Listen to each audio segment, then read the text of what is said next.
Admiral Jacob Kane stood in the grand chamber of the Galactic Council and tried not to let his anger show on his face. Around him, beings from 300 different worlds sat in their special seats. Some looked like giant insects. Others were made of living crystal. A few were nothing more than clouds of gas held together by energy fields. They all watched him with their various eyes, sensors, and detection organs. Jacob had been coming to this chamber for 5 years now. Before him, other humans had stood in the same spot for 47 years. 52 years in total since humanity joined the Galactic Council. 52 years of listening to speeches about how dangerous humans were. 52 years of restrictions and rules and punishments. Today was different, though. Today, Chancellor Vex Thrall was proposing the Kralix Accords. The name sounded official and important, but Jacob knew what it really meant. It meant more chains for humanity, more walls closing in. Chancellor Vex Thrall moved on his 8 crystal legs to the center platform. Light reflected off his transparent body as he spoke. His voice came through the translation device that all council members wore. The human species continues to show concerning patterns, Vex Thrall said. His voice was calm and measured, like a teacher explaining something to a slow student. They build weapons when we tell them to build farms. They ask questions when they should follow established procedures. They show individualism when they should show unity. Jacob's assistant, Commander Lisa Brooks, stood beside him. She was younger than Jacob, with sharp eyes that missed nothing. She leaned close and whispered, "Sir, the vote is already decided. They made their deals before we even arrived today." Jacob nodded slightly. He knew. He had known for weeks. The Kralix Accords would pass. Humanity would be restricted to just 12 star systems. Human military ships would be banned outside the solar system where Earth orbited its sun. All human technology would need approval from council inspectors before humans could use it. On Jacob's other side stood Dr. Henry Cole. Henry was a scientist who believed that talking could solve any problem. He clutched his datapad with white knuckles. "There has to be a way to make them understand," Henry whispered. "We're not dangerous. We just want to grow and explore like everyone else." But Jacob remembered the real reason humanity was here in the first place. He remembered the day 52 years ago when the Xinthian survey fleet had appeared in Earth's sky. Humanity had been so excited. First contact with aliens, proof that humans were not alone in the universe. Then the Xinthians opened fire without warning. 3 million people died in the first hour. The Xinthians said later that they were just following procedure. They detected weapons on Earth, so they neutralized the threat. The fact that those weapons were primitive nuclear missiles, barely capable of reaching Earth's own moon, did not matter to them. Humanity fought back. Those primitive nuclear missiles that the Xinthians dismissed as harmless turned out to be quite effective when launched in large numbers. Earth's military, designed to fight other humans, adapted quickly to fighting aliens. Within 3 days, the Xinthian fleet retreated. Within a week, they asked for peace talks. The Galactic Council had been very upset. Not at the Xinthians for attacking. No, they were upset at humanity for defending themselves too effectively. The Council said humanity showed excessive force and concerning military capability. Humanity had to pay reparations to the Xinthians. Humanity had to agree to limits on their military. Humanity had to join the Council and follow all their rules. The alternative, they said, was that the entire Council would treat Earth as a threat. 300 species against one. Humanity agreed to the terms. What choice did they have? That was 52 years ago. Since then, humanity paid and paid and paid, not just with money, but with freedom. Every time humans tried to establish a new colony, the Council found a reason to delay or deny permission. Every time human scientists made a breakthrough, the Council demanded all the research data and then classified it as pending review. Every time humanity tried to grow, the Council found a new way to say no. Chancellor Vex Thrall continued his speech. "We have evidence that humans continue to develop military technology in secret. We have reports that human colonies ignore our guidelines. We have concerns that humanity does not truly embrace the Council's principles of unity and cooperation." Jacob watched as other Council members nodded their various heads or made their species equivalent gestures of agreement. These were beings from worlds that humanity had never threatened, species that humanity had tried to befriend. But they all agreed that humanity was the problem. Only one being did not nod along. Ambassador Krelock of the Mantari sat very still in his seat. The Mantari looked like giant insects with 6 legs and 4 arms. Kreelok's compound eyes watched Jacob carefully. They had spoken a few times over the years. Kreelok was one of the few council members who seemed to understand that humanity was being treated unfairly. Therefore, Vex Thrall announced, I call for a vote on the Kralix Accords. All in favor of restricting humanity to 12 systems, limiting their military and requiring oversight of their technology, please signal now. Lights began appearing on the voting board. Green lights meant yes. Red lights meant no. Yellow lights meant abstaining from the vote. Jacob watched as green lights filled the board.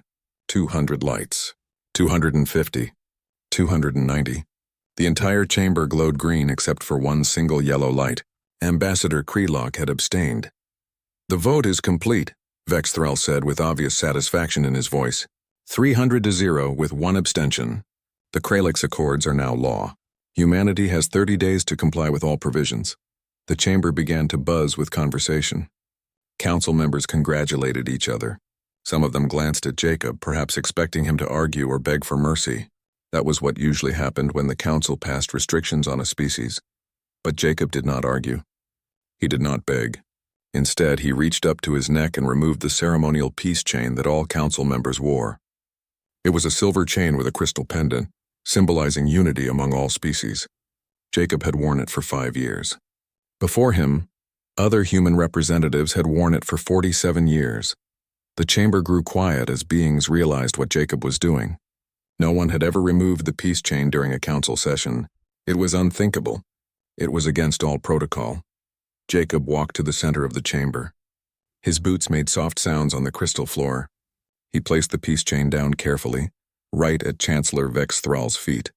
Then he turned to face the assembled council. On behalf of humanity and the government of Earth, Jacob said in a clear, strong voice, I hereby announce our withdrawal from the Galactic Council. Effective immediately. Humanity no longer recognizes the authority of this body. We will remove all our people from council space within 90 days. After that, we will consider any council presence in human territory to be an act of war. The chamber exploded with noise. Being shouted in hundreds of languages, the translation devices could barely keep up. Chancellor Vex Thrall's crystal body flashed angry red colors. This is unacceptable, Vex Thrall shouted. You cannot simply leave the council. There are procedures. There are agreements. You signed treaties. Jacob smiled for the first time that day. It was not a happy smile. Yes, we signed treaties. Treaties that you have violated repeatedly. You attacked us first, yet we paid reparations. You restricted our growth while allowing other species to expand freely. You judged us by standards you apply to no one else. Those treaties are void. Dr. Henry Cole grabbed Jacob's arm. Admiral, please. Think about what you're doing. There has to be another way. We can negotiate. We've been negotiating for 52 years, Henry, Jacob said quietly. And every negotiation ends with humanity giving up more freedom. No more. We're done. Commander Lisa Brooks had a small smile on her face. Her hand moved to the communication device hidden under her uniform jacket. Jacob gave her a slight nod. Lisa pressed a button, sending a coded signal across space. Hidden throughout the star system, human military ships received the signal and began moving into position. You are making a terrible mistake, Vex Thrall said. His voice had gone cold and threatening. The Council has maintained peace for 10,000 years. We will not allow one species to threaten that peace. If you leave, we will be forced to treat humanity as a rogue element. We will be forced to take action. Jacob turned back to face the Chancellor. You wanted to cage humanity because you're afraid of us. But you made a critical error. You forgot that humans have been breaking out of cages since we lived in caves on Earth. You had 52 years to earn our trust and friendship. Instead, you gave us chains and insults. He looked around at the 300 species represented in the chamber. We came to you in peace. We offered our knowledge, our culture, our friendship. You responded by treating us like criminals for the crime of defending our home. Well, you've had your chance. Now you're going to learn what humanity does when the chains come off. Jacob turned and began walking toward the exit. Dr. Henry Cole hesitated, looking between Jacob and the Council, then hurried after him. Commander Lisa Brooks followed, her hand still on her hidden communicator. Captain Ryan Mitchell stood on the bridge of the colony ship Exodus and watched the countdown timer. 6 hours and 43 minutes until the Xinthian fleet arrived at Kepler. 7. 6 hours and 43 minutes to evacuate 20,000 people at Arar. Had been 6 months since Admiral Kane walked out of the council chambers. 6 months since humanity declared its independence. 6 months of the council trying to strangle humanity economically, politically, and now militarily.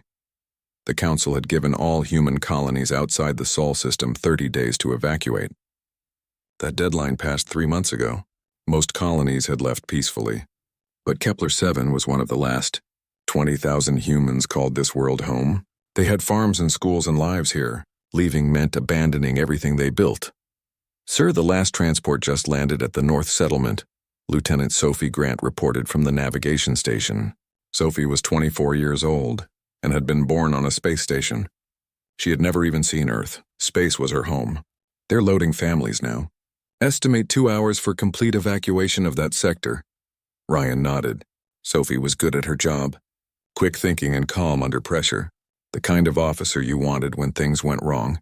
And things were definitely about to go wrong. How many people still on the surface? Ryan asked. 3,216, sir, Sophie said. Most are in the capital city. We have transports moving them to the spaceport as fast as possible. Chief Engineer Marcus Webb appeared on the view screen from the engine room. Marcus was in his 50s with gray hair and grease permanently under his fingernails. He had been maintaining ships since before Sophie was born. Captain, those modifications we've been making are complete, Marcus said with a slight smile. If those Xinthian ships show up looking for trouble, they're going to get a surprise. Ryan allowed himself a small smile in return. The Exodus looked like a simple colony transport. Large and slow, designed to carry thousands of people and their belongings across space. That's what the Council thought it was. That's what the Xinthians expected to find. They were wrong. For 6 months, every colony ship, every merchant vessel, every civilian craft that left human space had been secretly upgraded. Hidden weapons, military-grade shields, engines that could push far beyond their rated capacity. The Council had restricted human military ships. They never imagined that humans would turn every civilian ship into a potential warship. It was very human thinking. If you can't build warships, make everything a warship. If the rules say you can't have weapons, hide them where no one will look. If they try to make you weak, find another way to be strong. Dr. Patricia Hayes came onto the bridge carrying her medical kit. Patricia was the ship's doctor, a calm woman who treated everything from broken bones to space sickness. She looked worried. Ryan, she said, using his first name like she always did. We have 17 pregnant women down there. 5 of them are due within the next month. We need to get them off the planet soon. We will, Ryan promised. Everyone's getting off this rock. The Xinthians are coming early, Sophie said suddenly. Her voice was sharp with alarm. Sensors detect a fleet dropping out of faster than light speed. Distance 400,000 kilometers. Time to arrival at optimal attack range 47 minutes. Ryan felt his stomach tighten. They were early. The Xinthians were supposed to arrive in 6 hours. Now they had less than an hour and 3,000 people were still on the planet. How many ships? Ryan asked. 12 warships, Sophie reported. No, wait. 13. The big one in the center is a flagship class. Sir, that's a lot of firepower for an evacuation enforcement. Ryan pulled up the tactical display. 13 Xinthian warships against his 1 colony transport. On paper, it was no contest. The Xinthians would demand surrender. They would take the colonists as prisoners, probably use them as hostages to force Earth to rejoin the Council. That was on paper. Reality was about to be very different. Marcus, power up the railgun, Ryan ordered. Sophie, plot an intercept course. Dr. Hayes, get to the medical bay and prepare for casualties. This is going to get rough. Sir, shouldn't we just jump away? Sophie asked. We can evacuate later, come back with military escorts. Ryan shook his head.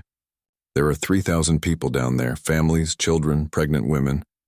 We don't abandon our own. That's the difference between us and them. A communication signal came through. Ryan accepted it. The view screen showed Chancellor Vexithral himself. The crystal being looked even more angry than usual, his body flashing red and orange colors. Human vessel Exodus, Vexithral said. You are in violation of Council evacuation orders. You will surrender immediately and prepare to be boarded.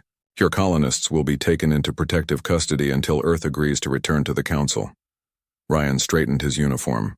Chancellor, We are conducting a peaceful evacuation of our citizens. We will be gone within 2 hours. There's no need for threats. You had 30 days, Vex Thrall said coldly. That deadline has passed. These colonists are now illegal occupants of Council territory. They will be detained. These are families, Chancellor, not soldiers, not criminals, just people who want to go home. They should have left when ordered, Vex Thrall said. Now they will serve as an example to other humans who think they can ignore Council authority. Surrender or we will open fire on your ship. Ryan felt anger burn hot in his chest. They were threatening to shoot at a colony ship, a vessel full of civilians, and Vex Thrall didn't care. To him, humans were just pieces on a board, things to be moved and controlled. I have a counter-proposal, Chancellor, Ryan said calmly. Turn your fleet around and leave.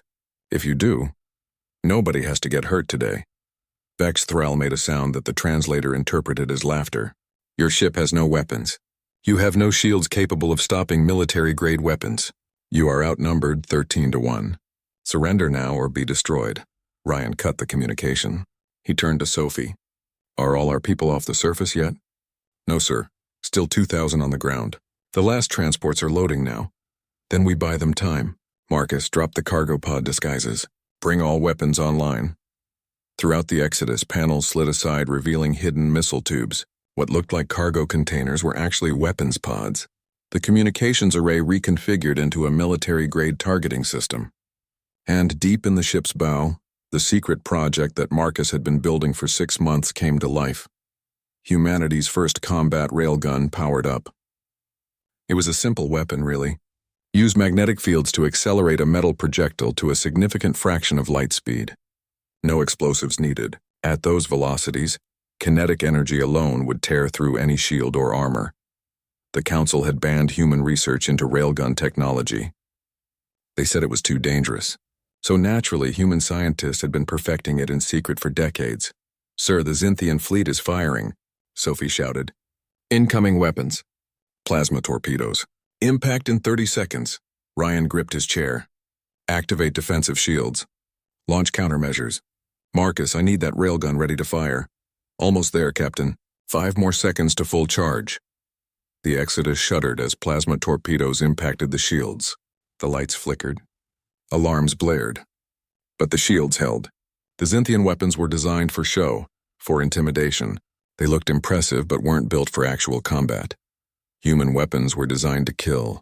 That was the difference between a military that hadn't fought a real war in 4,000 years and a species that had been fighting wars since it invented sharp sticks. Railgun charged and ready, Marcus reported. Target the flagship, Ryan ordered. Fire, the railgun fired with a sound like thunder. A metal slug weighing 100 kilograms accelerated to 15% of light speed in less than a second. It crossed the distance to Vex Thrall's flagship in just over 1 second. The slug punched through the flagship's shields like they weren't even there. It passed through the entire length of the ship, through multiple decks and compartments, and exited the other side. The flagship's engines exploded. Its weapons went offline. Emergency lights flickered across its hull. Direct hit, Sophie said in amazement. The flagship is crippled. It's not destroyed, but it's definitely out of the fight. Target the 3 nearest warships, Ryan said. Launch missiles. Sophie, evasive pattern Delta 7. The Exodus's hidden missile tubes opened. 60 missiles launched in a carefully coordinated pattern. They weren't the biggest missiles or the most powerful, but they were smart. Each one had an artificial intelligence controlling its flight path. They could dodge, weave, and coordinate with each other. The Xinthian warships tried to shoot down the incoming missiles. They succeeded with some, but enough got through. Explosions rippled across 3 warships. 2 lost power. 1 started venting atmosphere. The remaining ships are breaking formation, Sophie reported. They're retreating! Ryan watched the tactical display. In less than 5 minutes, 1 human colony ship had disabled 4 Xinthian warships and sent the rest running. The Council's military might was a facade. They had ships and weapons, but they didn't know how to use them. They had forgotten what real warfare looked like. Humanity had not forgotten. Humanity could never forget. War was part of... Governor Sarah Blake stood at the observation window of New Terra's Capitol building and watched the sunrise. 2 years had passed since humanity left the Council. 2 years since the Exodus incident at Kepler 7. 2 years of the hardest work of her life. New Terra had grown from a mining outpost of 5,000 people to a thriving colony of 500,000. Buildings stretched as far as Sarah could see. Farms covered the valleys. Ships came and went from the spaceport every hour. Children were being born here. People were making lives here. It was everything Sarah had dreamed of when she first joined the colonial service. But today, all of that was at risk. Sarah turned from the window as her assistant entered the office. "Governor, Captain Mitchell and his fleet just arrived in orbit. He's requesting permission to land." "Tell him to come straight to my office," Sarah said. She had been expecting this visit. 20 minutes later, Captain Ryan Mitchell walked into her office. He looked tired. 2 years of defending human colonies had aged him, but his eyes were still sharp and determined. "Governor Blake," Ryan said with a slight smile, "you've built something impressive here." "Thank you, Captain. I hear you now command 12 ships. That's quite an upgrade from one colony transport." Ryan nodded. "Earth decided we needed proper protection for the colonies. These aren't hiding behind civilian disguises anymore. They're real warships. Not as big as council vessels, but faster and smarter." Sarah gestured for him to sit. "You didn't come here to tell me about your ships, Captain." "What's the real reason?" Ryan's expression became serious. "The council just declared a 50 light-year buffer zone around all council space. Any human colony within that zone is considered illegal. They're giving you 90 days to evacuate." Sarah felt her stomach drop. "New Terra is 43 light-years from the nearest council world. We're well within that zone." "I know," Ryan said quietly. "That's why I'm here. Earth wants to know if you're willing to evacuate or if you want to fight." Sarah looked out the window again at her city. 500,000 people, families, schools, hospitals, lives built from nothing over 2 hard years. "What do you think, Captain?" "I think the council is trying to provoke us," Ryan said. "They're still embarrassed about Kepler-7. Chancellor Vexthral wants revenge. He wants to prove the council is still in control. So what happens if we stay?" "War," Ryan said bluntly. "Real war this time. Not just one engagement, but a full conflict. They'll send everything they have. And we're not ready for that yet." Before Sarah could respond, her assistant rushed in looking excited. "Governor, there's a ship requesting landing clearance." "It's not human. It's Mantari."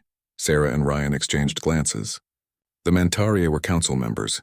What was one of their ships doing at New Terra? "Let them land," Sarah said. "But have security ready just in case."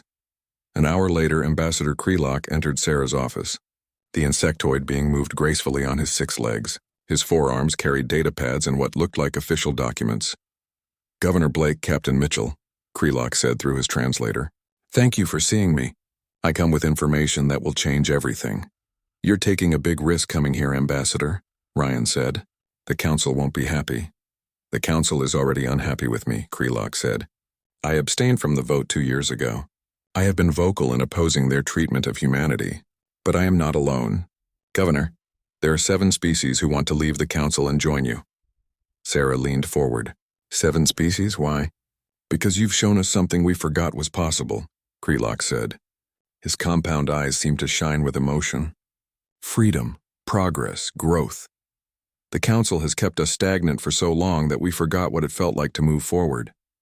My people watched what happened at Kepler-7. We watched one human ship defeat a council fleet, not because humans are stronger, but because humans are not afraid to innovate." He placed the data pads on Sarah's desk. "For 6 months, 7 species have been secretly trading with human colonies. We exchange resources, technology, and knowledge. We've learned more from humans in 6 months than we learned in the council in 600 years. Ryan picked up one of the data pads. "This is a treaty proposal." "The Free Federation?" "Yes," Krelock said. "A new alliance. Not based on control and restriction like the council, but on cooperation and mutual benefit. Each species maintains sovereignty. Each species shares knowledge freely. Each species defends all the others." Sarah felt her heart race. This was bigger than New Terra. This was a chance to reshape the galaxy. How many species are ready to join? 7 are committed, Krelock said. "Including my people, the Mantari. 17 more are interested but waiting to see what happens. If you stand firm here at New Terra, if you show that the Free Federation can defend itself, more will come. The council is dying, Governor. It just doesn't know it yet." "So we fight," Sarah said. "It wasn't a question." "You fight," Krelock agreed. "And you win. Not through brute force, but through showing the galaxy a better way. Over the next week, Sarah worked harder than ever before. She drafted the Free Federation Charter with input from Krelok and the other interested species. She prepared New Terra's defenses with Ryan's help. And she sent a message back to the Council, a message that would echo across the galaxy. New Terra is now an independent sovereign nation, the message said. We claim this world by right of settlement and improvement. We invite all species who value freedom to join our federation. We will defend our homes, our families, and our freedom with everything we have. To the Council we say this: leave us in peace and we will leave you in peace. But if you bring war to our doorstep, you will learn what it means to fight beings who have nothing left to lose and everything to fight for. The message went viral across the galactic communication networks. Within days, protests erupted on dozens of Council worlds. Species who had been suppressed for generations saw humanity standing up and wondered why they couldn't do the same. Meanwhile, Commander Lisa Brooks arrived at New Terra with shocking intelligence. She had spent 2 years running covert operations in Council space. What she discovered changed everything. The Council has been building a secret fleet, Lisa reported to Sarah and Ryan in a secure briefing room. 300 warships hidden in classified shipyards. They've been building for 40 years. 300? Ryan said in shock. That's 10 times what they publicly admit to having. It gets worse, Lisa continued. The fleet's positioning and design suggests it wasn't built for external defense. It was built for internal suppression. The Council has been preparing to crush any species that gets too strong or too independent. Humanity wasn't their first target, Sarah realized. We're just the latest. Exactly, Lisa said. I found records of 6 other species over the past 4,000 years. Species that showed promise, that advanced too quickly, that questioned Council authority. All of them were peacefully integrated, which seems to be Council code for forcibly suppressed. Ryan slammed his fist on the table. And nobody knows about this? The Council controls all historical records, Lisa said. They write the history books. But I found old data archives, things they thought were deleted. The truth is still there if you know where to look. Sarah made a decision. We release this information. Everything. Let the galaxy see what the Council really is. The revelations caused chaos in Council space. Species that had trusted the Council for thousands of years now questioned everything. The Council's authority began crumbling as member species demanded answers. Then, the Council fleet arrived at New Terra. 50 warships dropped out of faster-than-light speed and took up positions around the planet. Chancellor Vexathral's voice came through on all frequencies. Governor Blake, you have 24 hours to surrender and evacuate. If you refuse, we will take New Terra by force. Sarah stood in the Capitol building's main plaza. Around her, 500,000 colonists had gathered. They had heard the ultimatum.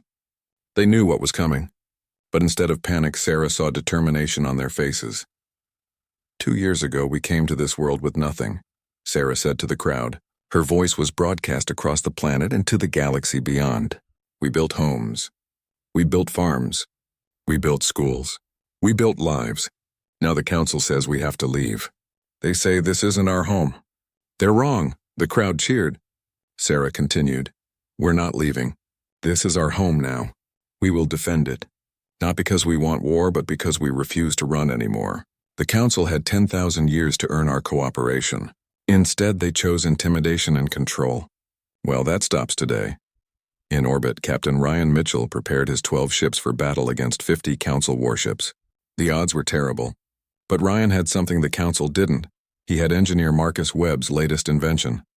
Sir, the new drive system is online, Marcus reported with barely contained excitement. We can now jump to faster-than-light speed without using Council jump points. We can go anywhere, anytime. They can't track us. They can't predict us. And they definitely can't keep up with us, Ryan smiled. The Council controlled the galaxy by controlling the jump points, the specific locations where ships could safely enter and exit faster-than-light travel. Every ship had to use them. It was like controlling. Admiral Jacob Kane stood on the bridge of Freedom's Dawn and watched the tactical display. 3 years had passed since he walked out of the Council chambers. 3 years of building, planning, and preparing. Now the moment of truth had arrived. The Free Federation now included 57 warships from 8 different species. Each ship was built using human design principles. Fast, smart, and deadly. They were gathered at the terminus frontier, the neutral zone between Federation space and what remained of Council territory. On the other side of the frontier waited 300 Council warships. The secret fleet that Commander Lisa Brooks had discovered was secret no more. Chancellor Vexathral had revealed it to the galaxy in a desperate attempt to restore Council authority. He called it the Grand Defense Fleet, built to protect civilization from external threats. Everyone knew the truth. It was built to suppress species like humanity, and now Vexathral was going to use it. Captain Ryan Mitchell, now Jacob's flag captain, approached with a datapad. "Sir, the Council's ultimatum just came through. President Blake has 30 days to dissolve the Free Federation and return all member species to Council authority. If she refuses, they attack." Jacob nodded. He had expected this. The Council was dying. 142 species had left to join the Federation or declare independence. The remaining Council members were old guard species who benefited from the status quo. They would fight to preserve their power. "What's President Blake's response?" Jacob asked. "She's calling an emergency session of the Federation Council. Dr. Cole is leading the peace faction. They want to negotiate.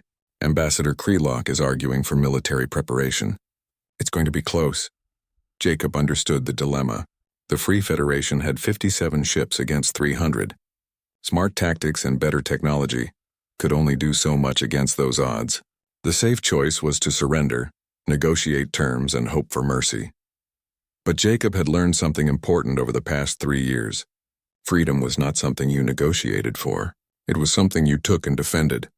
The moment you started bargaining away your freedom for safety was the moment you lost both. 2 days later, President Sarah Blake's decision came through.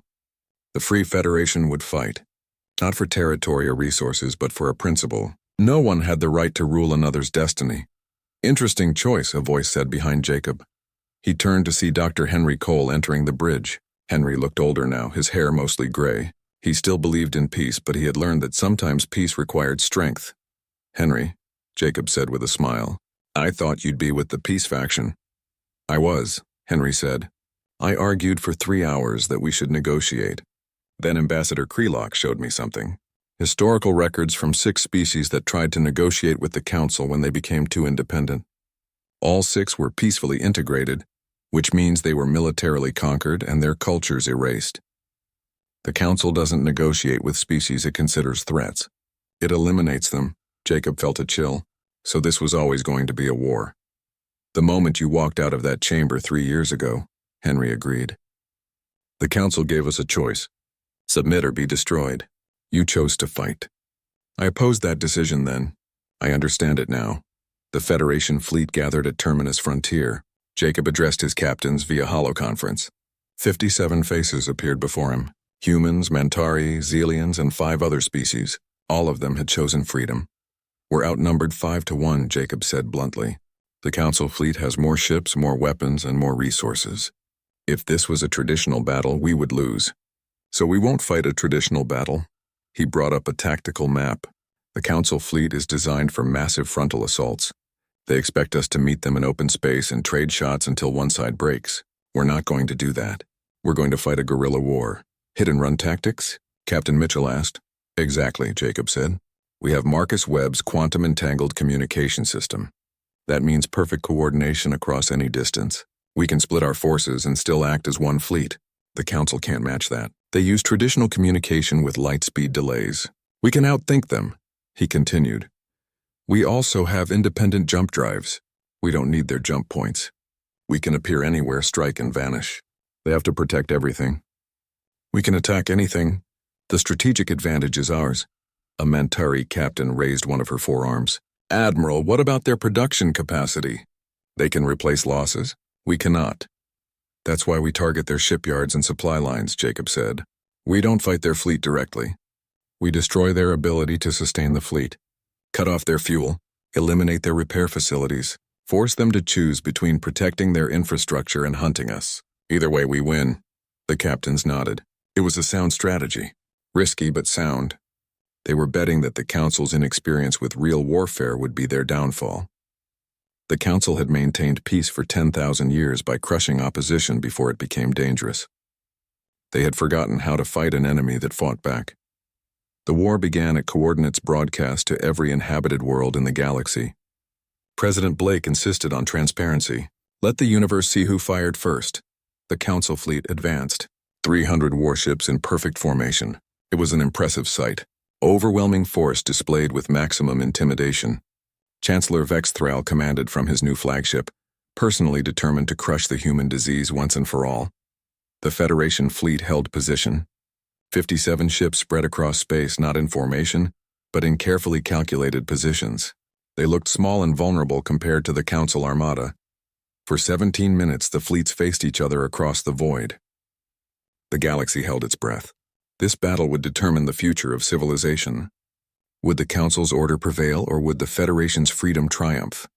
Chancellor Vex Thral could not endure the suspense. He gave the order to attack.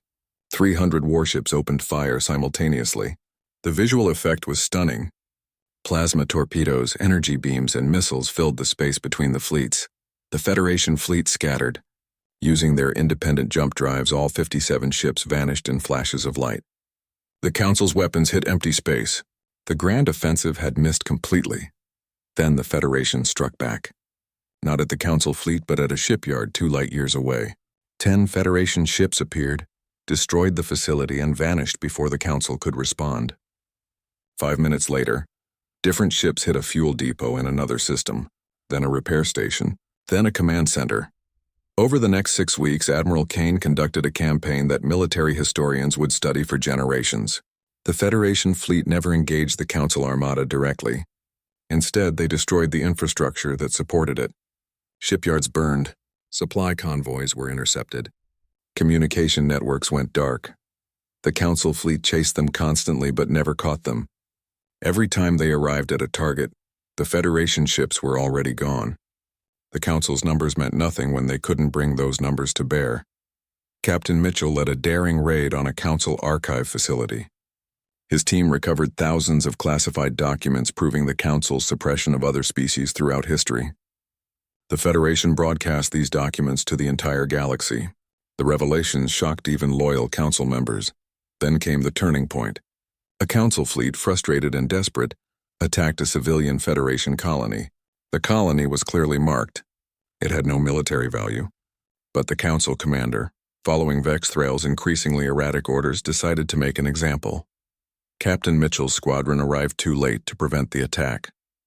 But they arrived in time to record it. Footage of Council warships destroying hospitals and schools while families evacuated spread across the galaxy in hours. The reaction was immediate and devastating for the Council. 71 species defected within 48 hours. Council fleet crews began refusing orders or openly switching sides. Protests erupted on every Council world. The moral authority that the Council had maintained for 10,000 years shattered in a single day.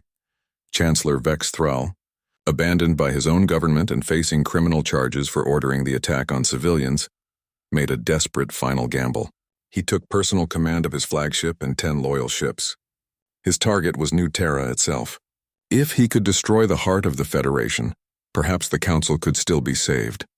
But Ambassador Krelock had been tracking Vex Thral's movements. The Mentari squadron intercepted the Chancellor's suicide run 3 light-years from New Terra. Krelock's voice came through on all frequencies. "Chancellor, it's over. The Council has voted to dissolve. Your government has surrendered. There is no Council anymore. Please stand down." Vex Thral's response was filled with anger and desperation. The Council is eternal. The Council is order. Without the Council, there is only chaos. I will destroy these humans even if I must do it alone. "No," Krelock said sadly. "You will surrender. Your crew has already disabled your weapons and engines. They refuse to follow you into madness. It's over, Vex Thral. Accept it with dignity, and it was over." Vex Thral's own crew had mutinied rather than attack. 5 years had passed since Admiral Jacob Kane walked out of the Council chambers.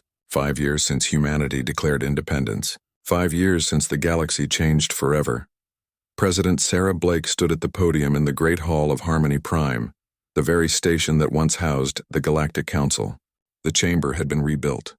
Where once 300 species sat in assigned seats based on their status, now 417 species gathered as equals. The Free Federation had grown beyond anyone's imagination. Sarah looked out at the assembled delegates. Humans, Mentari, Xelians, and hundreds of other species. Some had been council members who saw the light. Others were species that had been suppressed for generations and finally found the courage to claim freedom. All of them were here by choice, not by force or coercion. 5 years ago, Sarah began, her voice carrying through the hall. One human stood in this chamber and did something impossible. He said no. No to unjust rules. No to unfair restrictions. No to the idea that any being has the right to control another's destiny. That single word, that simple refusal changed everything. She paused, looking at the faces before her. Today we celebrate the 5th anniversary of the Free Federation. We've accomplished more in 5 years than the Council did in 500. We've spread to 1,000 worlds. We've shared technology freely. We've lifted each other up instead of holding each other down. We've proven that cooperation works better than control. The delegates applauded. Sarah continued. But we're also here to remember why we exist. We exist because beings like Admiral Kane refuse to accept injustice. We exist because species like the Mentari chose courage over comfort. We exist because freedom is worth fighting for, and we must never forget that freedom requires eternal vigilance. In the back of the hall, Jacob Kane sat with the other retired officers. He was older now, gray hair and lines around his eyes, but he sat straight and proud. Beside him sat former Chancellor Vexthral. The Xinthian looked different from 5 years ago. His crystal body was dimmer, less vibrant. He had spent 3 years in prison for war crimes. Now he was free but broken. He turned to Jacob with what passed for curiosity among his species. You won, Vexthral said quietly. I hated you for it. Hated humanity for destroying everything I believed in. But sitting in that cell for 3 years, I had time to think. To really think about what the Council was. Jacob listened without speaking. Vexthral continued. We called it peace. We called it order. But it was fear. We were so afraid of chaos, so afraid of change, that we crushed anything new or different. We became the very thing we claimed to prevent. We became tyrants. The Council had good intentions originally, Jacob said. After the architects nearly destroyed the galaxy, someone had to maintain stability. But good intentions aren't enough. The road to tyranny is paved with the excuse of security. I wish we had treated humanity differently, Vexthral said. If we had welcomed you as partners instead of treating you as threats, perhaps the Council would still exist. Perhaps we could have changed from within. Jacob shook his head. The Council was too old, too set in its ways. Change had to come from outside. That's why humanity's leaving was necessary. Sometimes you can't reform a system. You have to build something new. Across the hall, Captain Ryan Mitchell sat with his crew from the old Exodus. Sophie Grant was now a captain herself, commanding an exploration vessel. Marcus Webb had retired from engineering to teach at the Federation's new academy. Dr. Patricia Hayes ran the largest hospital on New Terra. Hard to believe it's been 5 years, Sophie said. Feels like just yesterday we were running from the Xinthian fleet at Kepler 7. A lot has changed since then, Marcus said with a smile. Back then we had one ship with hidden weapons. Now we have the most advanced fleet in the galaxy, and we share all our technology freely. That still amazes me. That's the Federation way, Ryan said. We don't hoard knowledge. We share it. Everyone rises together. Patricia looked thoughtful. You know what I remember most about those early days? The fear. We were so afraid all the time. Afraid of the Council. Afraid of being alone. Afraid we were making a terrible mistake. Were we making a mistake? Sophie asked. Patricia smiled. Look around. 417 species working together freely. Children growing up knowing they can be anything they want. Technology advancing at rates we never imagined. No, we weren't making a mistake. We were making history. President Blake finished her speech and called for the unveiling of a new memorial. Everyone moved to the central plaza where a massive crystal monument stood covered by a cloth. Ambassador Krelock joined Sarah at the base of the monument. This memorial honors all beings who suffered under tyranny, Krelock said in his translated voice. It lists the names of 3 million humans killed during first contact. But it also lists millions from other species we never knew about because the Council erased their histories. Today we remember them all. The cloth fell away, revealing the crystal memorial. Names were etched into its surface in hundreds of languages. At the top, in letters that could be read from anywhere in the plaza, were the words, "Freedom is not free. Remember those who paid its price." The ceremony continued with various speeches and presentations. But the real news came from Dr. Henry Cole's team. He approached President Blake with barely contained excitement. "Madam President," Henry said, "we've detected something extraordinary. Signals from the Andromeda Galaxy. Intelligent signals. There's another civilization out there and they're trying to communicate with us." Sarah felt her heart race. First contact with an entirely new galaxy. This was bigger than anything the Federation had faced before. "How long until we can communicate with them?" "With our quantum communication technology, we could establish a dialogue within months," Henry said. "But there's a question we need to answer first. Who should lead the contact mission?" That evening, the Federation Council held an emergency session to debate the Andromeda contact. Some species argued that humanity should lead since humans had the most experience with first contact situations. Others pointed out that humanity's first contact had been violent, hardly a good precedent. Ambassador Krelock stood and addressed the council. "I propose that Captain Sophie Grant lead the mission. She was born in space. She represents the new generation that grew up in freedom. She has conducted more successful first contacts than any officer in the Federation. And she is human, yes, but she is also a citizen of the Federation. She represents all of us." The vote was unanimous. Sophie Grant would lead humanity's first mission to another galaxy. When she received the news, she sat in her quarters for a long time, thinking about the responsibility. Then she smiled. This was what the Federation was built for. Exploration, discovery, meeting new beings and learning from them. It was the dream that the Council had strangled for 10,000 years. Now it was finally possible. Later that night, Jacob Kane and Sarah Blake stood together on the observation deck, watching the stars. They had both come so far from where they started. Jacob, the admiral who started a revolution. Sarah, the colonial governor who became president of a galactic federation. "Do you ever regret it?" Sarah asked. "Walking out of that chamber? Starting all of this?" Jacob thought for a moment. "Every day I think about the people who died because of my decision. Every day I wonder if there was another way. But then I look at what we've built. I see children growing up free. I see species working together as equals. I see technology and culture advancing without restriction. And I know it was worth it." "The Council would have fallen eventually," Sarah said. "Systems built on fear always do. You just made it happen sooner. You saved generations of beings from living under tyranny." "Maybe," Jacob said, "but I'll tell you what really matters. That day I walked out, I didn't know if humanity would survive. I didn't know if we were strong enough to stand alone. But I knew we had to try. Freedom is meaningless if you're not willing to risk everything for it." He looked at the assembled fleet visible through the viewport. The universe learned fear that day. Not fear of human violence or human weapons. Fear that change was possible. Fear that the old order could be challenged. Fear that if humans could break free, anyone could. "And they were right to fear," Sarah said with a smile. "Because that's exactly what happened." Far away on Earth, a young girl named Emma watched the broadcast from Harmony Prime. Her grandfather sat beside her, explaining what was happening. Emma had been born after the revolution. She had never known the Council. To her, the Free Federation was just normal life. "Grandfather," Emma asked, "why was the Council so afraid of us?" "We're just people." Her grandfather smiled. He was a veteran of the first human fleet, one of the pilots who had defended New Terra. "That's exactly why they were afraid, Emma. Because we're just people. Normal beings who refuse to be controlled. The Council understood that if normal people could break free, then their entire system was based on a lie. The lie that someone else knows better how you should live your life. But we know how to live our own lives," Emma said. "Exactly. That's what makes us human. Not our weapons. Not our technology. Our refusal to let anyone else decide our fate. That's what we showed the galaxy. That every being deserves that same right.